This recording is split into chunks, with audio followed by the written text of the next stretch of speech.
দর্শক শ্রোতা, এটা আমাদের এই গল্পের 43তম পর্ব। কোথায় পাবেন, কিভাবে দেখবেন এবং কি কি ঘটছে এই পর্বে সবই জানাবো আজকের ভিডিওতে। তাই বলবো অবশ্যই পুরো ভিডিওটি না টেনে মনোযোগ সহকারে দেখবেন, তাহলেই সবকিছু বুঝতে পারবেন ইনশাআল্লাহ। তো ভিডিওতে চলে যাব তার আগে আপনাদের কাছে আমার ছোট্ট একটি অনুরোধ, আপনি যদি আমার চ্যানেলের নতুন দর্শক হয়ে থাকেন তাহলে অবশ্যই চ্যানেলটি সাবস্ক্রাইব করে পাশে থাকা বেল আইকনটি বাজিয়ে দিতে ভুলবেন না। আর যারা অলরেডি আমার চ্যানেলটি সাবস্ক্রাইব করেছেন তাদেরকে জানাই অসংখ্য ধন্যবাদ। তো দর্শক শ্রোতা, চলুন ভিডিওটি শুরু করা যাক। দর্শক শ্রোতা, 42 পর্বে আমরা দেখেছিলাম সামির এবং পাহাদের মধ্যে সেই কলিজা সিরা ঝগড়া। পাহাদ ভাই হিসেবে ফিরে আসতে চাইলেও সামির তাকে পুরোপুরি অস্বীকার করেন এবং বলেন যে পাহাদকে তিনি চিনেন না। পাহাদ এবং তার স্ত্রীর জন্যই সামির আজ গচ্ছাড়া। তারপরে অফিসে গিয়েও পাহাদ মীরার কাছে স্বীকার করে যে সে একজন ব্যর্থ ভাই এবং সে তার বাবার কাছে একজন ব্যর্থ সন্তান। তার জন্যই পুরো পরিবারের আজকে এই দশা। এই পর্বে আমরা আরো দেখি যে সামিরের বাবা মা গ্রামে স্থায়ী হওয়ার সিদ্ধান্ত নিয়েছেন এবং সেখানে একটি কলেজে পারহানাকে ভর্তি করার পরিকল্পনা করছেন। এবং 42 পর্বের শেষে আমরা দেখি যে পাহাদের বাবা মাটিতে লুটিয়ে পড়েন।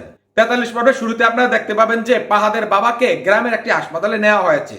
আর এই পর্বে শুরু হবে পাহাদের দুর্দর্শ কামব্যাক, যা দেখে সায়রা ম্যাডামের মাথা এখন ননস্টিক প্যানের মতো গরম হয়ে আছে। পাহাদ দিন দিন তার ব্যবসায় এত লাভবান হচ্ছে যে তার কোম্পানির প্রফিট রকেটের মতো উপরের দিকে উঠছে। এই পর্বে আরো দেখতে পাবেন যে পাহাদ একটি মিটিং এ অ্যাটেন্ড করেছেন। পাহাদ ক্লায়েন্টের সাথে এমন ভাবে ডায়লগ দিচ্ছে যে তারা মুগ্ধ হয়ে সরাসরি কন্ট্রাক্টে সাইন করে দিয়েছে। পাহাদ সেখান থেকে বের হওয়ার কিছুক্ষণ পরেই সায়রা ম্যাডাম সেখানে প্রবেশ করলেন। অহংকারী লেডি কুইন সায়রা ম্যাডাম ভেবেছিলেন সেখানে হয়তোবা ক্লায়েন্টরা তার জন্য রেড কার্পেট বিছিয়ে রেখেছেন, কিন্তু ক্লায়েন্টরা সায়রা ম্যাডামকে দেখা মাত্রই বললেন, সরি ম্যাডাম, আপনার আগে অন্য একজন এসে আমাদের মন জুগিয়ে কন্ট্রাক্ট ফর্মে সাইন করে নিয়ে গেছেন। আমরা সেই কোম্পানিকে কথা দিয়ে ফেলেছি। সায়রা ম্যাডাম অনেক কাকুতি মিনতি করলেন, কিন্তু কোনো লাভ হলো না। সায়রা ম্যাডাম যখন শুকনো মুখ নিয়ে অফিসে ফিরলেন তখন আমাদের প্রিয় চরিত্র জামশেদ ভাই বললেন, কি হলো ম্যাডাম, আজকে তেঁতুলের আচার খেয়ে আপনার মুখটা টক হয়ে গেছে? সায়রার পিএস তখন বলল, পাহাদ স্যার তো ক্লায়েন্টদের জাদু করে ফেলেছেন, তারা সাফ জানিয়ে দিয়েছে আমাদের সাথে আর কাজ করবে না। জামশেদ বলল, ম্যাডাম, পাহাদ তো এখন আমাদের কোম্পানির পিছনে হাত ধোয়ার বদলে শ্যাম্পু দিয়ে গোসল করে নেমেছেন, তার সাথে পেরে ওঠা কিন্তু চারটিখানি কথা নয়। সেই সময় সায়রা ম্যাডামের মুখটা দেখলে আপনাদের হাসতে হাসতে পেট ব্যথা হয়ে যাবে। হাসির রেশ কাটতে না কাটতেই নাটকে শুরু হয় চরম টেনশন। পাহাদের বাবা হার্ট অ্যাটাক করায় তাকে দ্রুত ঢাকা রেফার করা হয়। হাসপাতালে শুয়ে থাকা অসহায় বাবাকে সেখানে দেখতে এসেছেন স্বামীরের স্ত্রী মেহেরিন, স্বামীরের পুপু পাতেমা, স্বামীরের পুপা রফিক এবং স্বামীরের অতি আদরের পুপাতো বোন পারহানা। সবার চোখে মুখে চিন্তার বাজ।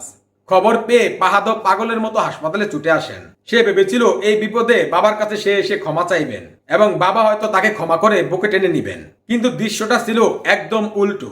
পাহাদ যখন বাবা বাবা করে ডাকলেন, বাবা তারপরে চোখ মেলে পাহাদকে বললেন, তুই এখান থেকে চলে যা, আমি তোর মুখ দেখতে চাই না। বাবার এই কথা যেন পাহাদের বুকে তীরের মতো আঘাত করে। তারপরে পাহাদ মাথা নিচু করে কান্না করতে করতে সেখান থেকে বের হয়ে যান। মেহেরিন এবং স্বামীর সামনে এভাবে অপমানিত হওয়া তার জন্য সত্যি কষ্টের ছিল। এটি তার কান্নার মধ্য দিয়েই ফুটে উঠেছে। টাকা দিয়ে সে ব্যবসা জয় করলেও বাবার মন জয় করতে ব্যর্থ হয়েছেন। হাসপাতাল থেকে বের হওয়ার সময় পাহাদের চোখে দেখা যায় অন্যরকম জেদ।